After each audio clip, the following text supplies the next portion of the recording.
دینداروں، سب سے پیشتر ہمارے آقا نامدار امام زمان نور خداوند برحق نور مولانا شاہ کریم الحسینی حاضر امام کے مبارک نام پر صلوات پڑھیے۔ اللہم صلی علی محمد و آل محمد۔ دینداروں، ہم سب یہ اچھی طرح جانتے ہیں کہ اسماعیلی طریقے کی بنیاد دین اسلام کے اندر حاضر امام کا وجود ہے اور حاضر امام پہ عقیدہ ہے، اور قرآن حکیم کی تعلیمات کے مطابق امام زمان زمین پر اللہ تعالیٰ کے نور کا مظہر ہے۔ امام زمان زمین پر مومنین کے لیے مشکل کشا اور حاجت روا ہیں۔ امام زمان زمین پر اللہ تعالیٰ کی حجت ہے، اللہ کے امر کی نشانی اور دلیل ہے، جیسا کہ ہم اپنی دعا میں پڑھتے ہیں کہ وہ علی حجت الامر صاحب الزمان والعصر، کہ زمین پر اللہ تعالیٰ کے کمانڈ، اللہ تعالیٰ کے امر کی نشانی اور دلیل زمانے کے امام ہیں، اور ہم صدیوں سے ایک زندہ نور اور زندہ امام میں مانتے آئے ہیں۔ ہمارا طریقہ صدیوں سے ایک نور پرست اور روشنی میں رہنے والا طریقہ جانا گیا ہے۔ قرآن شریف میں اللہ تعالیٰ کا فرمان ہے کہ اللہ ولی الذین آمنوا یخرجہم من الظلمات الی النور۔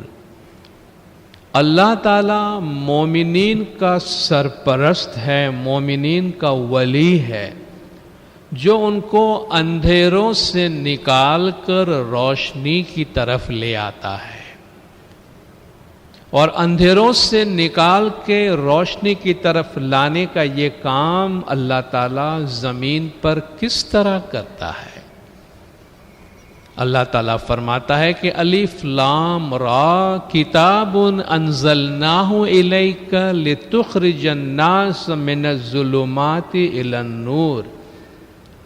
رسول اکرم صلی اللہ علیہ وآلہ وسلم کے لیے اللہ تعالیٰ فرماتا ہے کہ اے نبی، ہم نے آپ پہ کتاب نازل کیا ہے تاکہ آپ لوگوں کو اندھیروں سے نکال کے روشنی کی طرف لے آئے۔ تو اللہ جو مومنین کا ولی ہے، وہ اپنے پیغمبر کے ذریعہ، اور رسول اکرم نے فرمایا کہ من کنت مولاہ فعلی مولا، جس کا میں ولی ہوں، جس کا میں مولا ہوں، اس کا علی مولا ہے۔ تو حضور اکرم صلی اللہ علیہ وسلم کو اللہ تعالیٰ نے جو یہ مشن دیا ہے، جو کام دیا ہے کہ بنی نوع انسان کو جہالت کے اندھیرے سے نکال کر ہدایت اور صراط مستقیم کے نورانی راستے کی طرف لے آئے، یہ کام آپ کے بعد امیر المومنین مشکل کشا مولا مرتضی علی اور ان کی اولاد میں ہونے والے زمانے کے امام یہ کام انجام دیتے ہیں۔ اور جو جماعت، جو قوم نور میں رہتی ہے، روشنی میں رہتی ہے، اس میں سب سے بڑی خوبی یہ ہوتی ہے کہ روشنی میں چلنے والا انسان کبھی گمراہ نہیں ہوتا ہے۔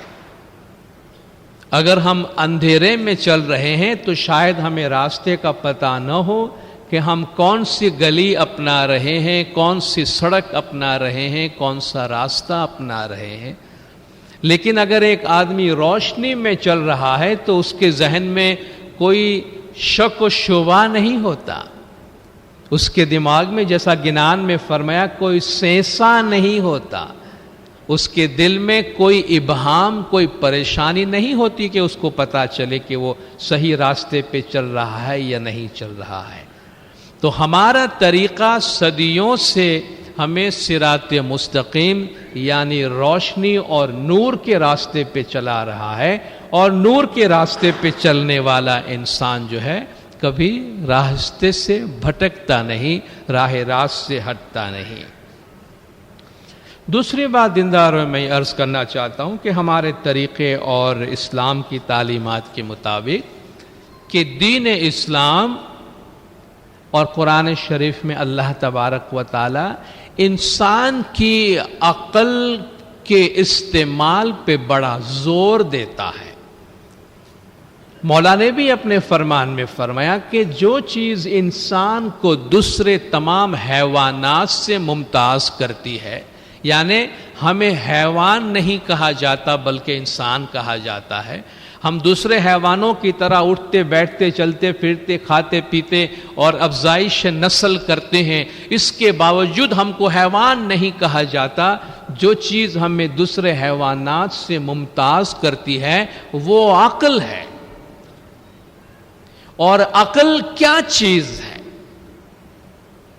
عقل وہ فیکلٹی ہے انسان کے اندر اللہ کی دی ہوئی وہ صفت ہے جس میں یہ تعلیم دی جا سکتی ہے، جس میں یہ صلاحیت ہے کہ وہ اس تعلیم کو اپنائے کہ کیا صحیح ہے اور کیا غلط ہے۔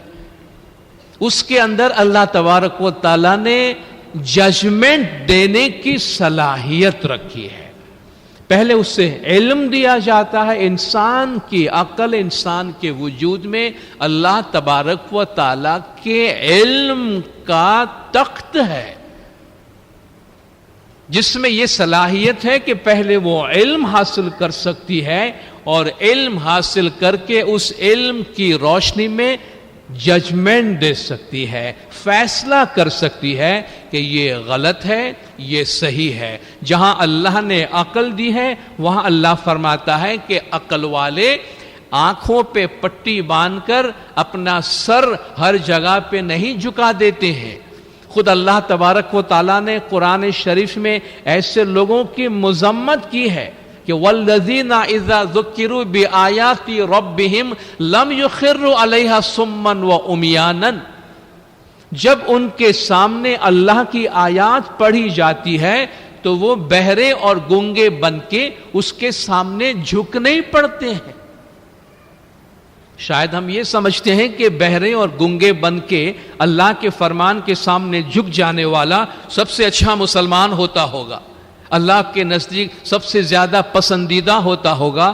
اللہ فرماتا ہے وہ سب سے زیادہ ناپسندیدہ انسان ہے کہ الذین اذا ذکروا بآیات ربہم، ان کے سامنے جب اللہ کی آیات پڑھی جاتی ہے لم یخروا علیہا، وہ نہیں جھک پڑتے ہیں اس کے سامنے صما وعمیانا، اندھے اور گنگے اور بہرے بن کے۔ تو اللہ نے جب عقل دی ہے تو اللہ فرماتا ہے کہ اللہ تبارک و تعالیٰ کی دی ہوئی تعلیمات کو سمجھو، سوچو، غور و فکر کرو۔ اللہ تعالیٰ فرماتا ہے یہ اولو الالباب یعنی عقل مند لوگوں کا دین ہے۔ ان فی خلق السماوات والارض واختلاف اللیل والنہار لآیات لأولی الالباب، کہ بے شک زمین و آسمان کی تخلیق میں اور دن اور رات کے آنے جانے میں عقل مندوں کے لیے بڑی نشانیاں ہیں۔ اب یہ عقل مند لوگ کون ہیں؟ ان کی کیا صفت ہے؟ یہ اولو الالباب صاحب فہم و بصیرت کون ہیں؟ الذین یذکرون اللہ قیاما وقعودا وعلی جنوبہم، جو کھڑے ہیں، بیٹھے ہیں یا لیٹے ہیں اللہ کا ذکر کرتے ہیں۔ وَيَتَفَكَّرُونَ فِي خَلْقِ السَّمَاوَاتِ وَالْأَرْضِ، اور آسمانوں اور زمین کی تخلیق میں فکر کرتے ہیں، غور و فکر کرتے ہیں، اور اس غور و فکر کے نتیجے میں کہتے ہیں ربنا ما خلقت ھذا باطلا، اے ہمارے پروردگار تو نے اس کائنات کو بیکار پیدا نہیں کیا ہے۔ سبحانک فقنا عذاب النار، تو سبحان ہے، تیری ذات ہر قسم کی صفات اور تعریف سے بالا تر ہے، ہمیں آتش جہنم سے محفوظ رکھنا۔ تو یہ ہے اولو الالباب، یہ ہے عقل مند لوگ جو ذکر بھی کرتے ہیں اور فکر بھی کرتے ہیں۔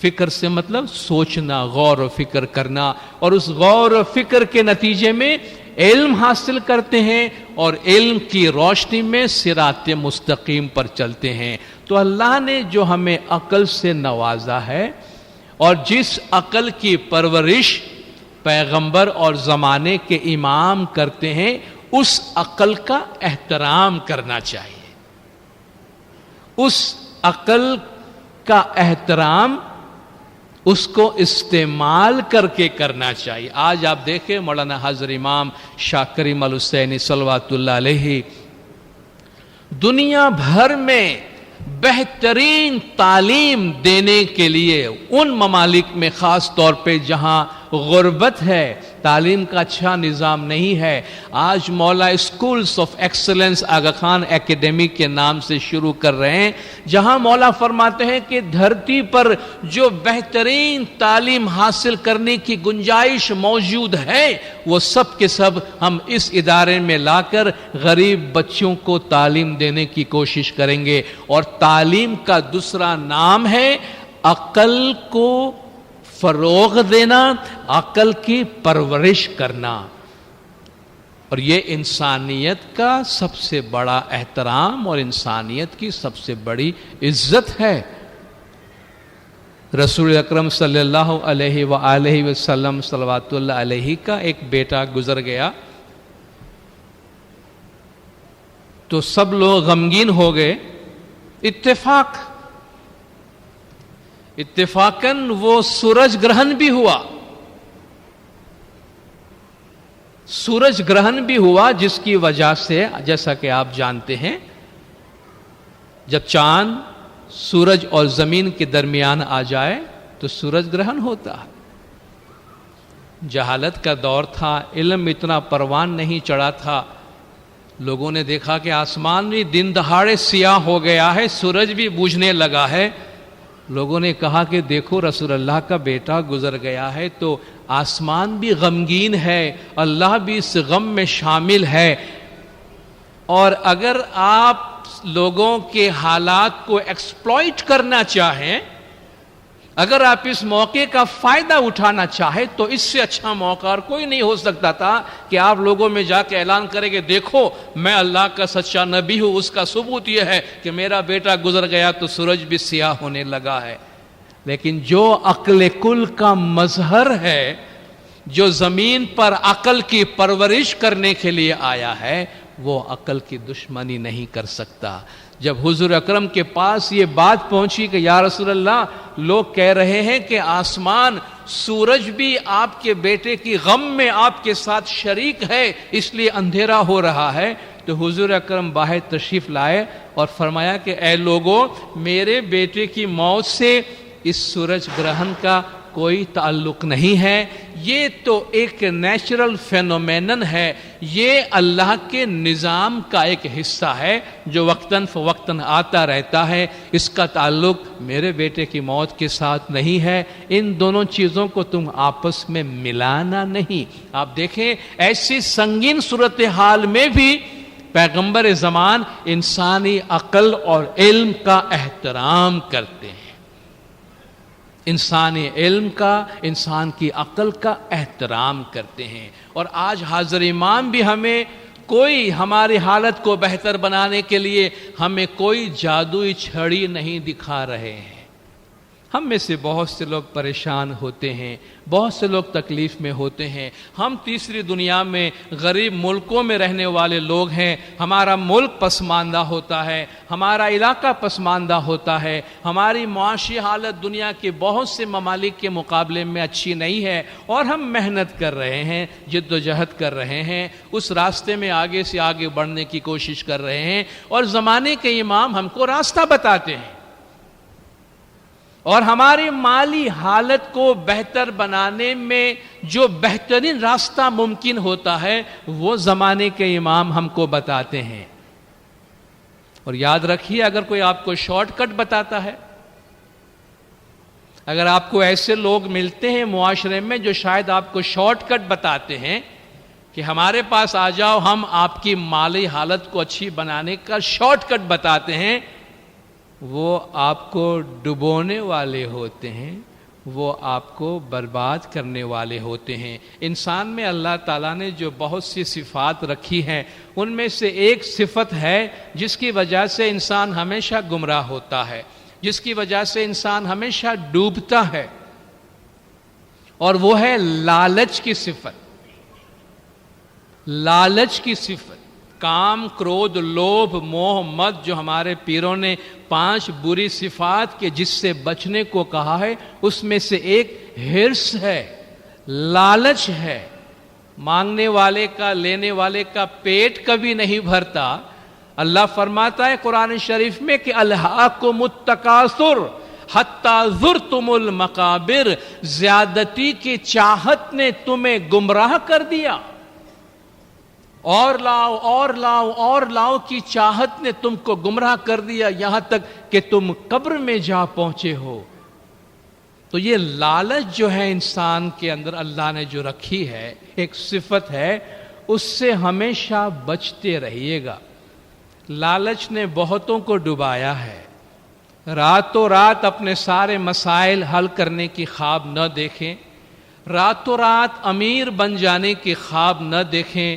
کتنے لوگ پریشان اور دکھی ہو گئے ہیں ایسے راستے پہ چل کے جہاں شاید کوئی ان کو میجک کے ذریعہ بڑا امیر بنا دیتا ہے، یا میجک کے ذریعہ کوئی راستہ بتا دیتا ہے۔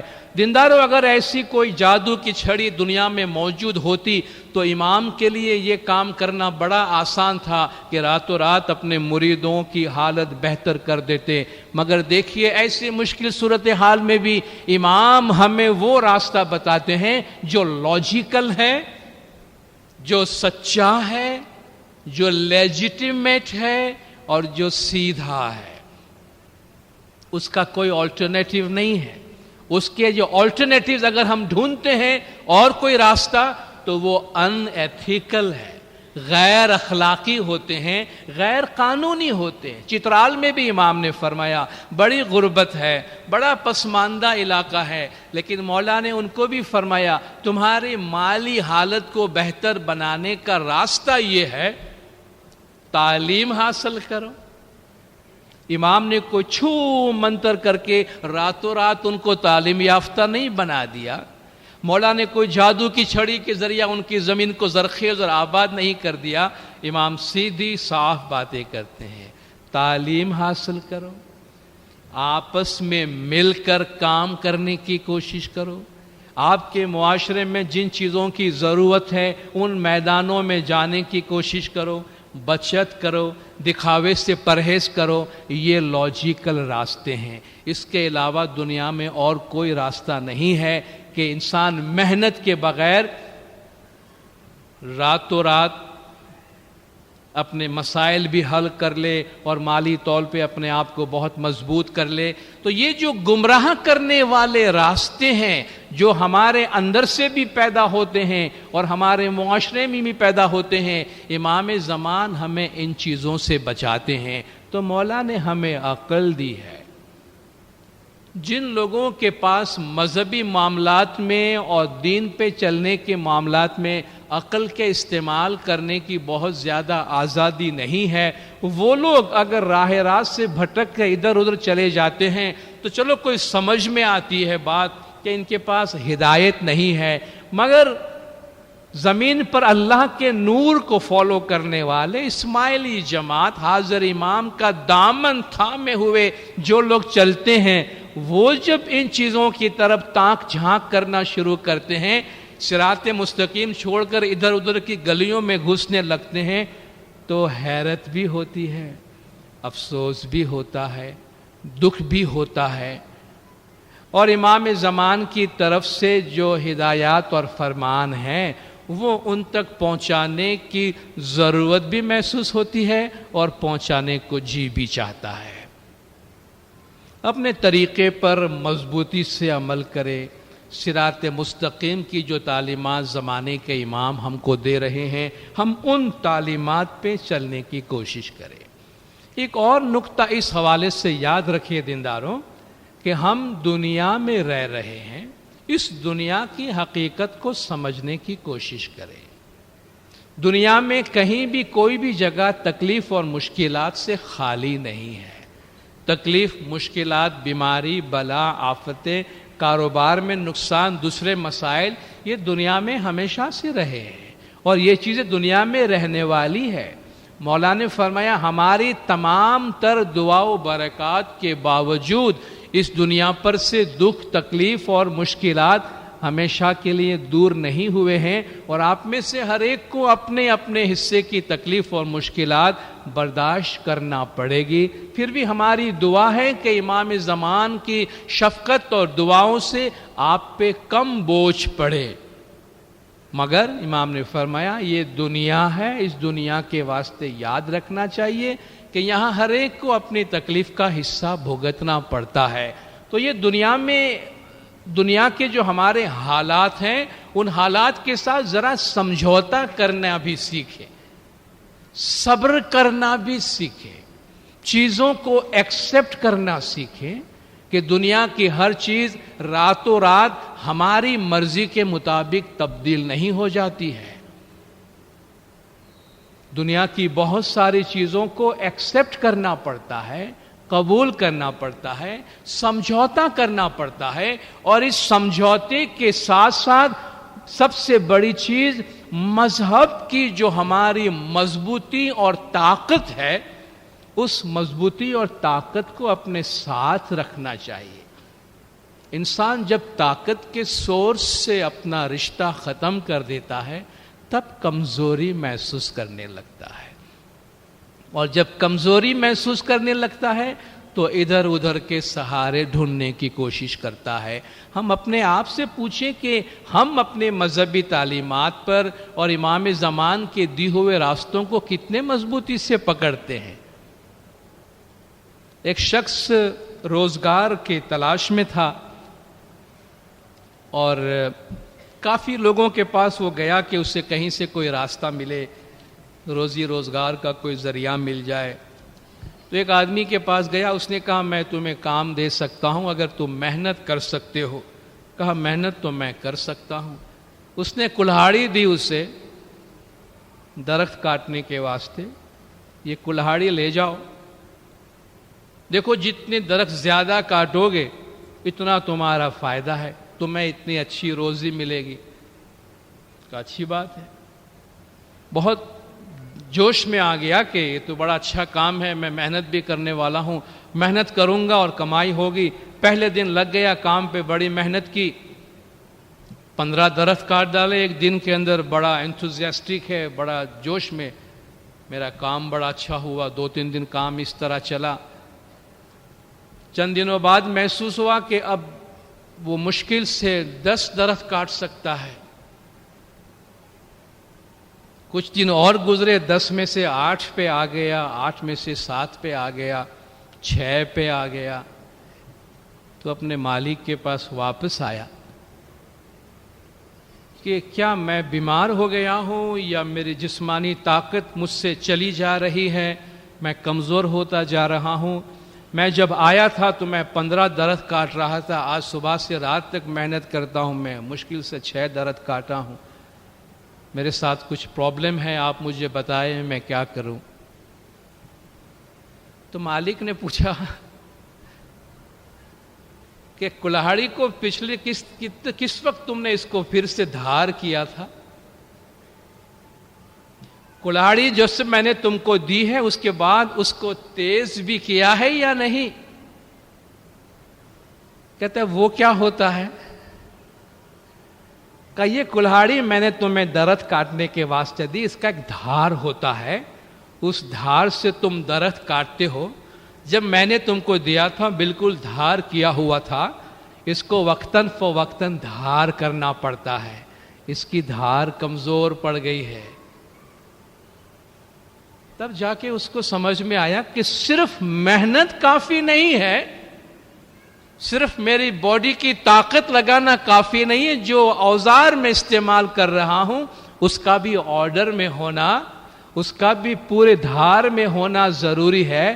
تو مورل آف دا اسٹوری وہ یہ کہتے ہیں کہ ہم دن رات 24 گھنٹے اپنے کام کاج اور مصروفیت میں اپنے اوزار دھار کرنا بھول جاتے ہیں، اپنے آپ کو شارپ کرنا بھول جاتے ہیں. بہت ساری چیزیں ہم فار گرانٹیڈ لیتے ہیں.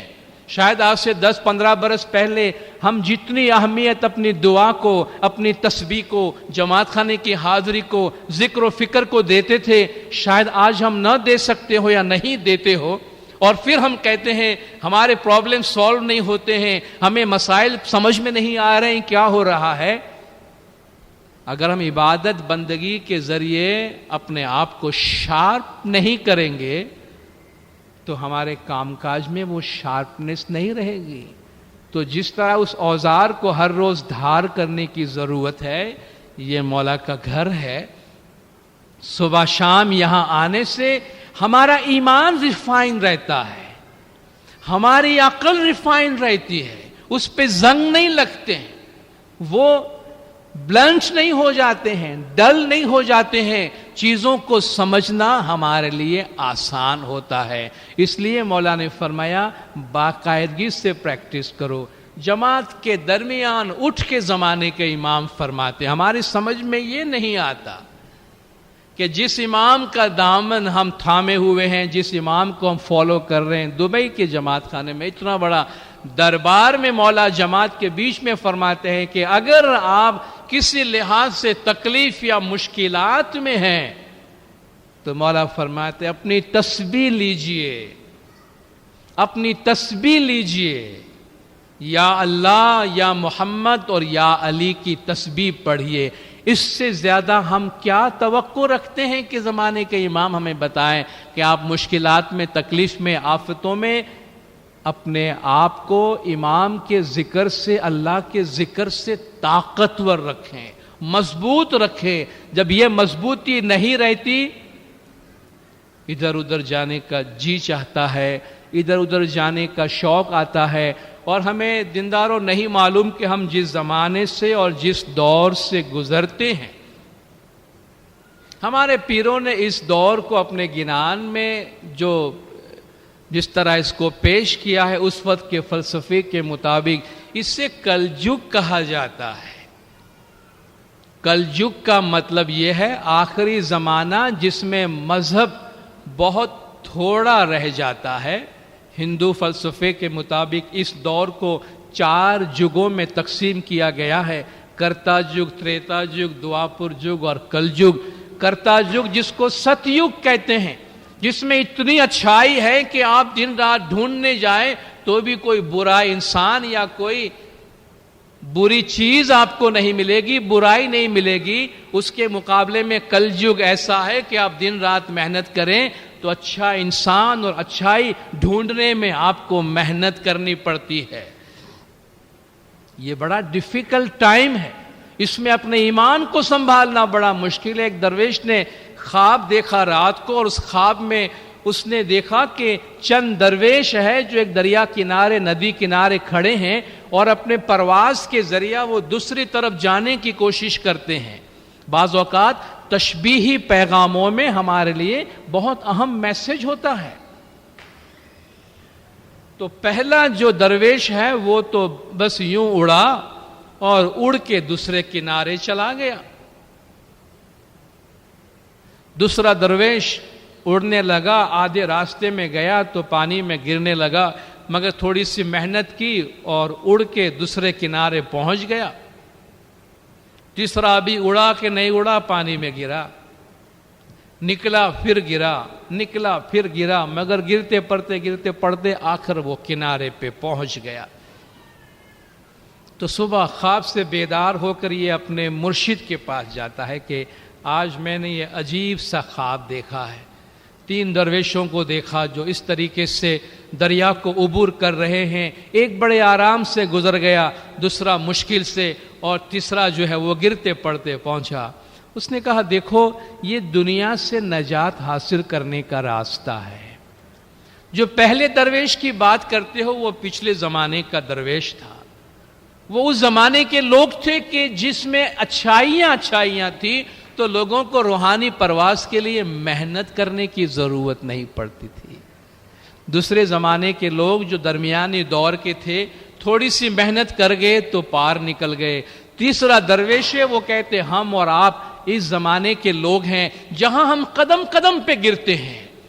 ہم ایسے مشکل دور سے گزر رہے ہیں کہ انسان کتنی بھی نیکی کرے قدم قدم پہ گرتا ہے، مگر بڑی بات ہے کہ اٹھتا ہے اور پار پہنچتا ہے. مگر وہ کہتا ہے یاد رکھو ان تمام درویشوں میں جو آخری والا درویش ہے وہ سب سے زیادہ مضبوط درویش ہے. آخری والا ہے وہ سب سے مضبوط ہے، کیونکہ وہ ڈیفیکلٹ حالات میں، ڈیفیکلٹ کنڈیشن میں، مشکل دور میں اپنے آپ کو بچاتا، گرتا پڑتا پار نکل جاتا ہے. جیسے ہم ہیں آج کے دور پہ گزرتے ہیں، قدم قدم پہ گمراہی ہے، قدم قدم پہ ٹیمپٹیشن ہے. گھر گھر لوگ اپنے نہ معلوم کیا کیا کھول کے بیٹھے ہیں. مذہب کے نام پہ سب کچھ ہوتا ہے مگر مذہب نہیں ہوتا. جتنا مذہب کا نام لیا جاتا ہے اتنا ہی مذہب کا فقدان ہے ہماری سوسائٹی کے اندر. آج لوگوں نے مذہب اور مذہب کے راستے کو بھی ایک دنیا داری بنا رکھی ہے. مذہب اور مذہب کے راستے کو بھی ایک کامرشل چیز بنا کے رکھی ہے. ہم نے اپنے آپ کو زمانے کے امام کے سپرد کیا ہے. پیر فرماتے ہیں حالات بڑے خراب آئیں گے مگر اپنے آپ کو مضبوطی سے اس راستے کے اوپر رکھو. آپ نے سنا کتنی دفعہ امام زمان فرمان میں ہم کو فرماتے ہیں آپ مس گائیڈ مت ہو جائیے. کسی کو آپ یہ اجازت نہ دیں کہ وہ آپ کو گمراہ کرے، صراط مستقیم سے آپ کو ہٹا دیں، ایسا نہ ہو. اور یہ جو گھر امام زمان نے ہم کو دیا ہے یہ مولا کا گھر ہے. ہماری تمام امیدوں کی تکمیل یہاں ہوتی ہے، ہماری تمام مشکلات کی آسانی یہاں ہوتی ہے، ہماری تمام حاجت روائی یہاں ہوتی ہے. اس گھر کے علاوہ ہمارا اور کوئی گھر نہیں ہے. اگر ہم ادھر ادھر جانے لگیں گے، آپ جانتے ہیں زمانے کے امام کی ہدایت کتنی صاف اور کتنی واضح ہے. کلجگ ماہے پیر بہت کلاوے، پن تستھ کی سینسا نہ مٹے. آج کے دور میں گھر گھر پیر ہوں گے. ایک جگہ پیر نے فرمایا کہ 40 لاکھ دئیت کالنگانا چیلا تے نت نت کڑا جگاڑ شے. دئیت کالنگا کہتے ہیں دشمن امام کو، جو دین کا دشمن ہے. کہتے ہیں 40 لاکھ اس کے چیلے ہیں جو گھر گھر میجک دکھائیں گے آپ کو. اور ہم کیا ہیں پتہ نہیں کس چیز کے بنے ہوئے ہیں کہ ہم میجک پر عاشق ہو جاتے ہیں، جادو پر عاشق ہو جاتے ہیں. سورج کو دیکھتے نہیں ہیں، بلب کی روشنی پہ عاشق ہو جاتے ہیں جو کہیں کہ کرائے کی روشنی ہوتی ہے. آپ دیکھیے ہمارے دائیوں نے، ہمارے پیروں نے کیا فرمایا ہے ہم کو گنان کے اندر. گھر گھر پیر نہ کیجئے، یعنی گھر گھر پیر نہ ہوئے. نہیں ہو سکتا ایسا. ہر گھر میں پیر نہیں ہوتا ہے، ہر گھر میں آستانے نہیں ہوتے ہیں، ہر گھر میں جماعت خانے نہیں ہوتے، ہر گھر میں مشکل آسانی کے لیے دروازے نہیں کھلے ہوتے ہیں، اور ہر گھر میں امام کے نام پہ کام نہیں ہوتا ہے، وہ امام کے گھر میں ہوتا ہے. گھر گھر پیر نہ کیجئے، یعنی گھر گھر پیر نہ ہوئے. گھر گھر دعویٰ کارما اے دعوے سو امر نہ ہوئے. گھر گھر بہت کچھ ہوتا رہے گا. جس طرح میں نے آپ کو پہلے بتایا کہ آج مذہب کے نام پہ بہت کچھ ہوتا ہے. مشکل یہ ہے ہمارے لیے کہ اپنے آپ کو سنبھالیں، اپنے آپ کو سنبھالیں. امام نے ہم کو نہیں چھوڑا، ہم بھی امام کو نہ چھوڑے. کتنی پیاری بات کسی نے بتائی. ایک باپ اپنی بیٹی کو لے کے ایک برج پر سے جا رہا تھا. باپ چھوٹی بچی کو لے کر ایک پل پر سے گزر رہا تھا. پل کمزور تھا، ہل رہا تھا، شکستہ تھا. تو باپ کو ڈر لگا کہ بچی کو کچھ ہو نہ جائے. تو بیٹی سے کہتا ہے کہ بیٹی میرا ہاتھ پکڑ لو. کہیں تم گر نہ جاؤ. غور سے سنیے گا. بیٹی میرا ہاتھ پکڑ لو, کہیں تم گر نہ جاؤ. بیٹی نے کہا کہ نہیں ڈیڈی, آپ میرا ہاتھ پکڑیں. ڈیڈی آپ میرا ہاتھ پکڑیں. باپ نے کہا کہ کیا فرق پڑتا ہے, تم میرا ہاتھ پکڑو یا میں تمہارا ہاتھ پکڑوں. کہا ڈیڈی اگر میں آپ کا ہاتھ پکڑوں اور مجھے کچھ ہو گیا تو ممکن ہے میں آپ کا ہاتھ چھوڑ دوں, بچی ہوں. اگر مجھے کچھ ہو گیا, میں پھسل گئی, ممکن ہے آپ سے میرا ہاتھ چھوٹ جائے, مگر مجھے معلوم ہے اگر آپ میرا ہاتھ پکڑیں گے کچھ بھی ہو جائے آپ میرا ہاتھ نہیں چھوڑیں گے. کچھ بھی ہو جائے آپ میرا ہاتھ نہیں چھوڑیں گے. ہم نے اپنا ہاتھ امام کے ہاتھ میں دیا ہے, امام نے ہمارا ہاتھ تھاما ہے. اگر ہم چھوڑ بھی دیں تو امام کا ہاتھ, تو امام ہمارا ہاتھ نہیں چھوڑتا ہے. آپ دیکھیے ان زمانوں کو, ان لوگوں کو جنہوں نے صدیوں سے امام کو دیکھا نہیں تھا, صدیوں سے امام کا دیدار نہیں کیا, صدیوں تک ظاہراً امام سے دور رہے, ان کو کچھ نہیں معلوم تھا کہ ان کا امام کدھر ہے, کہاں ہے, کون ہے. امام ان کو نہیں بھولے ہیں اور امام نے ان کو نہیں چھوڑا ہے. بلکہ مولا فرماتے تم نے ہماری بیعت کی ہے, ہم تمہیں قول دیتے ہیں ہم دنیا میں بھی تمہارا ہاتھ تھامیں گے اور وہاں بھی تمہارا ہاتھ تھامیں گے. تو ہم نے اپنا ہاتھ امام کو دیا ہے, امام نے ہمارا ہاتھ تھاما ہے. یاد رکھیے کچھ بھی ہو جائے امام زمان باپ بیٹی کا ہاتھ نہیں چھوڑتا ہے, باپ بچے کا ہاتھ نہیں چھوڑتا ہے, امام ہمارا ہاتھ نہیں چھوڑتے ہیں. اس رشتے کا پاس رکھیں, اس رشتے کو زندہ رکھیں, اس رشتے کو مضبوط رکھیں.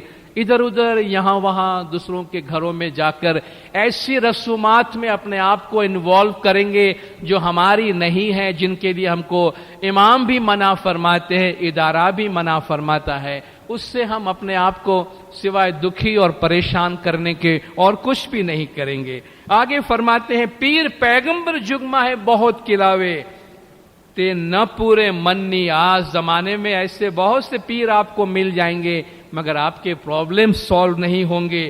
جیو نہ چھوٹے تے تھی پوتا تڑوں تے جیو پڑے جمڑا پاس. ان کے ساتھ ان کی سنگت میں آپ کی روح کی نجات نہیں ہوگی. اور پھر حسن کبیر دین کا ایک بڑا اچھا لمبا گنان ہے, میں چند پارٹ صرف آپ کو سناتا ہوں. ست وچن اس کا نام ہے اور اس میں انہوں نے پریڈکشن کی ہے کہ آنے والے زمانے کے اندر کیسے کیسے حالات پیدا ہوں گے. اور آپ دیکھیں ان حالات سے آج ہم گزر رہے ہیں. ضرورت اس بات کی ہے اپنے آپ کو سنبھالتے ہوئے چلے. کہے پیر حسن کبیر دین سرے وہ نر علی تھان سروے جیووں کا تھا پیا دھام. چور مکر راہ نہ باٹ گھر گھر گرو نے گھر گھر پاٹ. یہ گنان صدیوں پہلے کہے گئے ہیں. آج فرماتے ہیں گھر گھر گرو نے گھر گھر پاٹ. آپ کو گھر گھر میں آج پیر اور پاٹ شروع ہو گئے ہیں, نظر آ رہا ہے نا ہم کو. ہمیں پہلے سے وارن کیا گیا ہے, خبردار کیا گیا ہے, ان صورتحال سے اپنے آپ کو بچاؤ. گھر گھر تھاشے مکر چور تھان پیرو کا تھاپے. اور گھر گھر کے اندر بدکاریاں ہوں گی. پیر کی جگہ پہ کوئی اور آ کے بیٹھ جائے گا, پیر کی جگہ کوئی اپنے گھر لے جا کر یہ دعویٰ کرنا شروع کرے گا کہ میں پیر ہوں, میرے پاس آؤ. تھان پیرو کا تھاپے. اور دوسرے جا کے پیر کی جگہ پہ بیٹھ جائیں گے. وشنو وے تو کلاوے آپ دن دن اد کا کرنا پاپ. ویسے اپنے آپ کو بھگوان کہلوائیں گے مگر آپ دیکھو تو روز بروز ان کے پاپ میں, ان کے گناہوں میں اضافہ ہوتا جاتا ہے. گھر گھر ملا نے گھر گھر قاضی کور کپٹ کی راچے بازی. گھر گھر ملا نے گھر گھر قاضی کور کپٹ کی راچے بازی. کہ ہم غیروں کو اپنے گھروں میں بلاتے ہیں یا ہم ان کے گھروں میں جاتے ہیں, اور اپنی دینداری، اپنا ایمان، اپنا عقیدہ ان کے ساتھ شیئر کرتے ہیں۔ پیروں نے ہم کو کتنا صاف کہا ہے کہ ایک رتن تم نے امولکھ لادھو، تینے جتن کرینے راکھیجے، وست جوئی نے ویپارج کیجے، تے جن جن ہاتھ نہ دیجے۔ تمہیں ایک جوہر دیا گیا ہے، ایک موتی، ایک ہیرا، ایک جویل دیا گیا ہے، اس کو سنبھال کے رکھو، اچھا بیپاری دیکھ کر اس کے ساتھ بیپار کرو، ہر ایک کے ہاتھ میں نہ دو۔ یہ جو ہمارا ایمان، ہمارا عقیدہ ہے، ہر ایک کے ہاتھ میں دینے اور ہر ایک کے ساتھ شیئر کرنے جیسا نہیں ہے۔ گھر گھر دراچاری ایسی ہوئی، ست کی راہ پر نہ چالے کوئی۔ گھر گھر کے اندر ایسی باتیں ہوں گی کہ سچائی کے راستے پر کوئی نہیں چلے گا۔ ٹوڑا ٹامڑ گھر گھر ہوئی، گنان وچاری نہ چالے کوئی۔ یہ دورا دھاگا گھر گھر ہونے لگیں گے۔ یہ تھالی ہے یا روٹ ہے یا کنڈا ہے، دیندارو جہاں تک مجھے یاد ہے تقریباً اس کراچی شہر کے اندر واز کرتے ہوئے 40 برس ہو گئے۔ 1965 سے جب ہمارا اسماعیل ایسوسیشن یہاں آپ کی اسی جماعت خانے کے میزنین فلور کے اندر تھا، تب ہم یہاں پڑھتے تھے۔ 1965 سے لے کر کم از کم اس شہر کے اندر ہم یہ تھالی، روٹ اور کنڈا پہ بولتے آئے ہیں۔ اگر 40 سال کے بعد بھی وہی بات ہم کو کہنے کی ضرورت پڑے تو آپ سمجھ سکتے ہیں کہ ہم کیا سیکھتے ہیں اور ہم نے کتنا گرو کیا ہے، ہم نے کتنی ترقی کی ہے کہ آج 40 برس کے بعد بھی ہم کو وہی سبق سکھانا پڑ رہا ہے جو ہم 1965 میں اور 66 میں پڑھتے تھے۔ ہمیں کیا ہو گیا ہے؟ دنیا کہاں سے کہاں نکل گئی ہے، ہم یہ ABCD میں سے باہر نہیں نکلے ہیں، ہم اس بیسکس میں سے باہر نہیں نکلے ہیں۔ امام فرماتے عقل کا استعمال کرو اور دیکھو دنیا میں کیا کچھ ہو رہا ہے۔ دنیا میں سب سے زیادہ اچھی قوم ہماری ہے کہ ہمارے کوئی پرابلم ہی نہیں ہے، کوئی سوالات ہی نہیں ہے۔ امام زمان فرماتے ہیں اس پہ چلو، تمہارے سارے راستے ختم، تمہارے سارے مشکلات ختم، سب مشکل آسان۔ کیا چاہیے ہمیں؟ تو اب ان چیزوں کا ایک انت آنا چاہیے اور ہم اس پہ بلڈ کر کے اپنے آپ کو عقلانی طور پہ، روحانی طور پہ زیادہ آگے سے آگے بڑھانے کی کوشش کریں۔ میں ایک فرمان کے ساتھ آج کا یہ موضوع ختم کرتا ہوں۔ مولا نے فرمایا کہ دوسرے دین والوں سے تعویذ لے کر کبھی اپنے پاس نہ رکھنا۔ ایسے لوگوں کے پاس سے تعویذ لے کر گلے میں ڈالتے ہیں اور ان پر اعتقاد رکھتے ہیں، اس سے آپ کے ایمان میں بہت سستی پیدا ہوگی۔ اور یاد رکھیے دیندارو، گھر گھر ادھر ادھر جانے والے کی یہ نشانی ہے کہ اس کے ایمان میں سستی ہے۔ ایمان میں جو چستی ہے، مضبوطی ہے، وہ مولا کے در کو چھوڑ کر کہیں اور نہیں جاتا۔ اس طرح کریں گے تو یوں سمجھا جائے گا کہ آپ دو شخص کی اولاد ہوئے ہیں۔ آپ دوسروں سے تعویذ لیں گے تو ہمارے دیے ہوئے تعویذ آپ کو کوئی کام نہیں آئیں گے اور آپ کبھی بھی روشنی نہیں دیکھ سکیں گے، آپ کے دل میں اندھیرا ہوگا۔ آپ ایمان پر یقین نہ رکھیں اور ادھر ادھر دوڑیں، وہ بے ایمانی ہے۔ 7 جگہوں پر پاؤں رکھنے سے کیا فائدہ؟ یہاں وہاں دوڑنے والے اگر کبھی ہم سے نزدیک بھی ہوں تب بھی وہ ہم سے دور ہیں۔ ایسے لوگ یہاں آئے تب بھی انہیں شک رہتا ہے اور دوسری جگہوں پر جائیں وہاں بھی انہیں شک رہتا ہے۔ ایسے شخص کا ایمان کسی بھی جگہ قائم نہیں رہتا، اس کے دل میں ہمیشہ شک بھرا رہتا ہے۔ آپ اپنا ایمان مضبوط رکھیں۔ اگر کوئی شخص آپ کو الٹی سیدھی سمجھائے تو اس کی باتیں کبھی بھی قبول نہ کرنا۔ کتنے صاف لفظوں میں مولا نے فرمایا ہے۔ اگر ہم سے کوئی بھول ہوتی ہے، بھول ہوئی ہے، امام زمان کے دربار میں ہم آتے ہیں، توبہ کریں، مولا سے معافی مانگے، مولا کا دامن تھاما ہے، مولا کے ساتھ چلے، مولا کے پیچھے چلے۔ صدیوں سے ہم اس راستے پہ چلے ہیں اور ہم نے دیکھا ہے کہ ہماری جماعت نے زمانے کے امام کی رہنمائی میں کتنی ترقی کی ہے اور کتنے آگے بڑھے ہیں۔ یہ ہماری سب سے بڑی مضبوطی ہے اور اپنے ایمان کو زمانے کے امام کی ذات پہ مضبوط رکھے، صبح شام جماعت خانے کی حاضری میں پابند رہے، اور اپنی تسبیح ہمیشہ اپنے ساتھ رکھیں، اور اپنی تسبیح کا ذکر ہمیشہ اپنے دل میں رکھیں۔ پھر ہم دیکھیں کتنی مضبوطی ہمارے اندر آتی ہے حالات کا مقابلہ کرنے، مشکلات کا مقابلہ کرنے اور مشکلات کو سمجھنے کے لیے۔ آپ جماعت نے خاموشی سے سنا، آپ سب کا بہت بہت شکریہ۔ خداوند نور مولانا شاہ کریم الحسینی حاضر امام ہم سب کو صراط مستقیم پر قائم رکھے، مولا گنج جماعت کے تمام گناہ معاف کرے، سب کی نیک امیدیں پوری کرے، آخری دم تک ایمان سلامت رکھے، سکھی سلامت اور آباد رکھے، دیدار نصیب کرے۔ صلوات پڑھے دیندارو، اللہم صلی علی محمد و علی